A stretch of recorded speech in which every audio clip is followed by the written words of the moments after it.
Right, a little bit of advice on choosing your braid. Everybody's asking a question about what braid for ultralight fishing.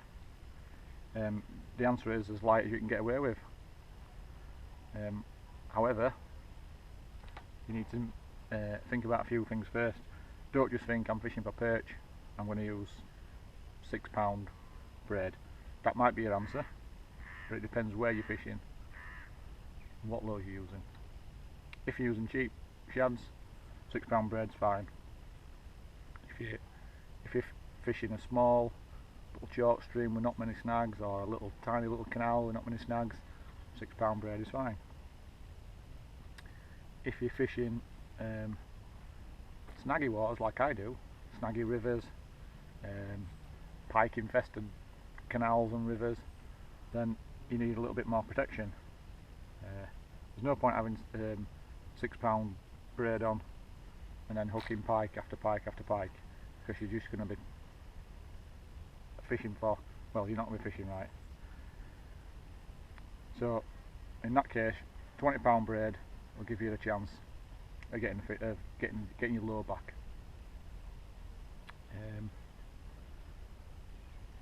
£20 braid isn't to pull the fish in, because you've got a soft ultralight rod, and that bends at a pound. I don't know what it bends at, but it bends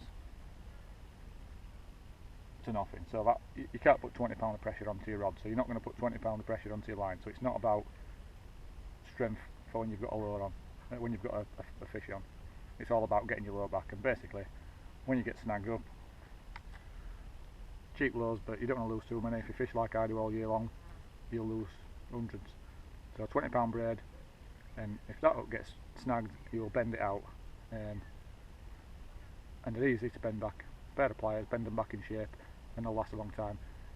Even though you've bent it a few times, you won't lose a pike if you get a big fish on, because that's not going to bend out. And the reason it's not going to bend out is because when you're playing a fish, you've got your rod that's going to take the strain, not your hook. Your rod's going to take it, and you can already hit it. The reel's going, so I'm never going to put enough pressure on that hook to bend it out when I've got a fish on. So it'll only bend out when you've got a snag. And when you get a snag, don't pull on your rod. Get your line, wrap it round a pair of pliers, and pull. Don't wrap it around your finger, because it's like cheese wire and it'll just cut straight through. I don't know if you can see that braid, it wants changing. Might not be able to see it. I'll sort that out in a second. And that's what you're doing. Now, the reason you want to go light with braid is because you want to get your lures down. Braid's got quite a bit of resistance on the water. So basically, when you cast a shad out, it lands on the water, and your lure pulls your line down like that. However, your lure is on the bottom, but your line, because it's got a lot of resistance, is on a bit of an angle or a bit of a curve. You've got slack line basically. Now I've got quite a big weight on there, so I will get that back in. And the aim of having light braid is to cut that resistance. So if you've got a big £20 or £30 braid and a tiny lure, you've not got much to pull it down. You get massive bow in your line. If you're using £6 braid, then you've got less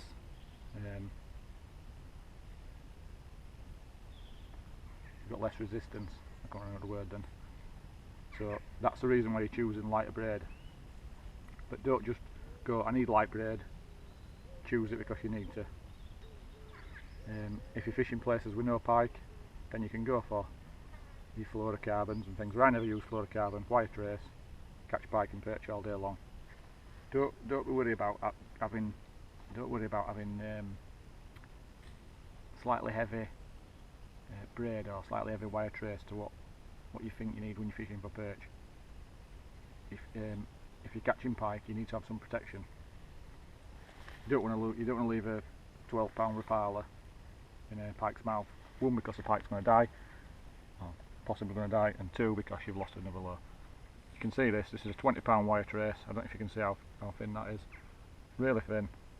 It's not going to put a pike off. Look at the braid, really thin, £20 braid. I think that's Power Pro something, I'm not tight enough to remember everything, but it's Power Pro something or other, thin braid, 0 point hardly anything diameter. So that is not putting your fish off. Don't worry about big braid putting your fish off, because it isn't. The wire trace isn't putting them off. If you're using tiny lures like this, compared to my shad, it weighs very little. So your heavy £20 braid is gonna stop that from sinking. When you want to get your lure down, you've got all that resistance from your braid, and it's keeping the lure up in the water. So that's £20 braid. If you've got £6 braid on, it's going to get down further. The problem with £6 braid is, if that gets down to the bottom and it's snaggy, you're going to lose it, because you're not going to get it back. So it's about balancing it up, it's about making that decision. If you went fishing with £6 braid and you fish these and you kept losing them, try £20 braid. It'll give you a chance of bending hooks out and getting them back. And that's what you've got to base your opinion on. Choose it because it suits you, not because it suits somebody else. I don't know, Joe Blogs might be catching £3 perch all day long using tiny lures, £4 line or £6 braid or whatever, and he's happy because he's not losing lures. Whereas you might go fishing on your water, use £6 braid, and every cast you lose a lure, and that's no good. So don't just listen to Joe Blogs who says you need £6 braid. Don't listen to Riverpiker who says you need £20 braid. Go with what suits you. Now your best bet is to buy a reel that's got a couple of spools, and then you can put £20 braid on, you can put £10 braid on. That's what I've got. I'm quite happy with £10 braid. It's really light. If I think I'm going somewhere where there's no snags or pikes, £10 braid is fine. Most lures get down. When I actually fish quite heavy, you can see that jig's quite heavy. I want to get my lures down, but I will go lighter than that. But because that's heavy, it pulls your line straight down. You're in contact with it. You've got no bows in your line. You're not slack lined. You've not got slack line. You've got nice line. So don't worry about going too heavy. If you go too heavy, you won't cast. £30 braid on a 1000 size reel, and your tiny rings on your rod, you're going to struggle to cast. £20 braid, it's got something like, don't quote me on this, but it's got something like 0.3 diameter, might be less, might be more, which is similar to, I don't know, £15 and £20 and I don't know what in mono, but it will cast. It does cast. It's light. It's very thin, and it will cast. You've not got trouble with setup. I will cast this a long way further than I need to cast. So don't worry. Small lures, if you're fishing tiny little salmos and things, you want to go lighter braid to help you cast them. However, you need to balance that with how many lures you lose. And braid's expensive, but so is losing lures every 2 minutes. So if you lose those, I make that shad for pennies. Jig heads are quite cheap, and you're not spending too much money losing those. If you're losing salmos, 6, 7, 8, and rapahalas, 6, 7, 8, 9, 10, 11, 12 pounds a time, you just can't afford it. So back to your £20 braid. You're not choosing £20 braid because you're going pike fishing. If you're going pike fishing, you don't use this rod. It's not designed for it. You'll have more trouble than it's worth. The odd pike on it every now and again is good fun. It's a bit of a change, but a small perch is good fun on one of these.